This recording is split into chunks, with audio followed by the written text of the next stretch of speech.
savez, il y a deux choses qui sont les sources du malheur de l'homme. Premièrement, c'est le regret du passé.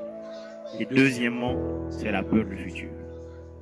Et surtout, il faut retenir, je vais vous dire cette chose, que 2025 a été l'année la plus lourde et la plus formatrice de ma vie. Elle a commencé par une chute que je n'avais jamais imaginée. Jamais. Lorsque j'ai échoué, je me suis dit que j'ai perdu d'abord confiance en moi, j'ai eu peur de mon environnement, j'ai connu la honte silencieuse, la solitude et surtout ce sentiment d'être entouré mais sans être compris. Lorsque tout s'est effondré, je me suis dit que c'est fini, tout est bâclé, mes projets, mes objectifs. Je me suis dit que tout est parti à l'eau, tous mes efforts fournis, tout est parti à l'eau. Mais je ne me suis pas laissé emporter. 2025 a été une année de leçon pour moi, une année d'échec. Mais ce n'était pas seulement ça. Ça a également été une année où j'ai appris assez de choses, non seulement sur la vie, mais également dans la société. La manière de vivre en société. J'aime surtout cette assertion qui dit que la défaite est orpheline, mais la réussite a 1000 pères. J'ai connu des jours sombres, des nuits sans sommeil, des moments où j'avais l'impression que tout s'écoulait autour de moi. Et surtout, je voyais des gens qui riaient, qui avançaient, qui faisaient leurs projets, et moi j'étais là, perdu, silencieux, en train de me demander pourquoi moi. Et surtout, j'ai aimé cette chose qui me dit que Dieu n'enlève jamais quelque chose sans te préparer autre chose mieux derrière. Malgré mes blessures, j'ai continué à servir, j'ai continué à former des jeunes, j'ai continué à leur montrer le chemin pour que leur futur et leur projet soient impactants. Vous savez, je ne suis pas sorti de l'année 2025 avec tout ce que je voulais, mais j'en suis sorti avec une vision claire, une foi plus mûre, une force intérieure que personne ne pourra plus jamais m'enlever. 2025 ne m'a pas détruit, mais 2025 m'a forgé. Et ce n'était que le début.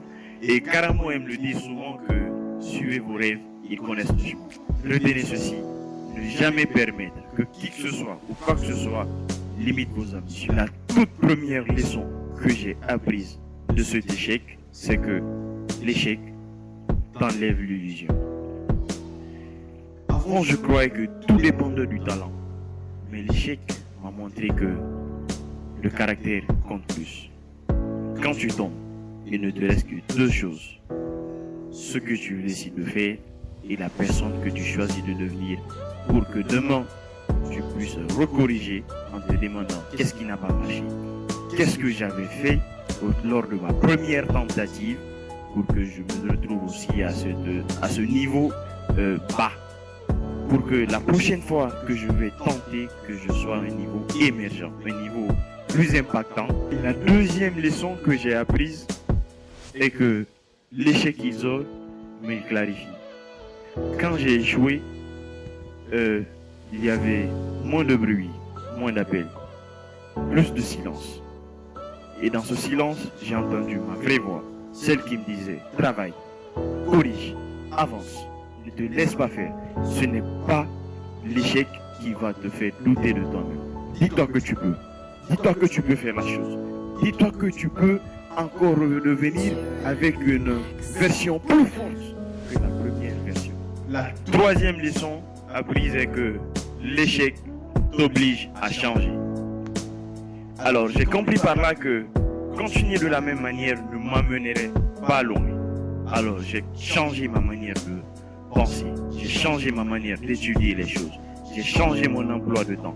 J'ai changé ma gestion, surtout de mes structures temporaires. Quatrième et avant-dernière leçon, c'est que l'échec t'apprend l'humilité sans t'enlever la valeur.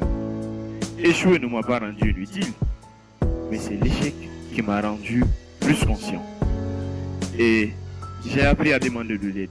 J'ai appris à travailler proprement, à me reconstruire sérieusement, surtout avec une bonne étude, mes projets, une bonne clarification de mes objectifs pour que mes prochaines interventions soient impactantes.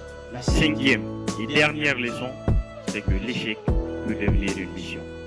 Malgré mes blessures, j'ai continué à former, j'ai continué à impacter, j'ai continué à diriger des jeunes avec des projets dynamiques parce que j'ai compris ceci que ce que tu traverses aujourd'hui peut aider quelqu'un d'autre demain. Si tu as échoué cette année, ne te méprise pas, ne te cache pas, reviens, travaille, ajuste et surtout, l'échec n'est pas la fin de ton histoire, c'est souvent le début de ta maturité. Et je vais vous dire une chose, que vous le disiez à vos enfants, à chacun d'entre vous, dans la vie, il faut avoir une ambition, des objectifs clairs. Et la dernière chose, je veux vous dire qu'il faut aimer passionnément l'échec. Parce que si vous n'aimez pas l'échec, vous ne connaîtrez jamais le succès. Je termine par vous poser cette question. Et surtout répondez-moi dans les commentaires. Si jamais vous apprenez qu'il ne vous reste que 10 minutes à vivre, avec qui vous voudriez passer ces derniers instants. Restez connectés parce que d'autres vidéos viendront dans les jours à venir. Retenez ceci, l'année 2026 sera une année pour vous. Une année pour vous de réussir, une année pour vous de hisser le niveau, une année pour vous de vous retrouver à un niveau très émergent. Alors, je vous souhaite une belle année, une joyeuse et heureuse année 2026 et que la miséricorde de Dieu soit avec tous qui nous dirigent sur le droit chemin. Merci tout le monde.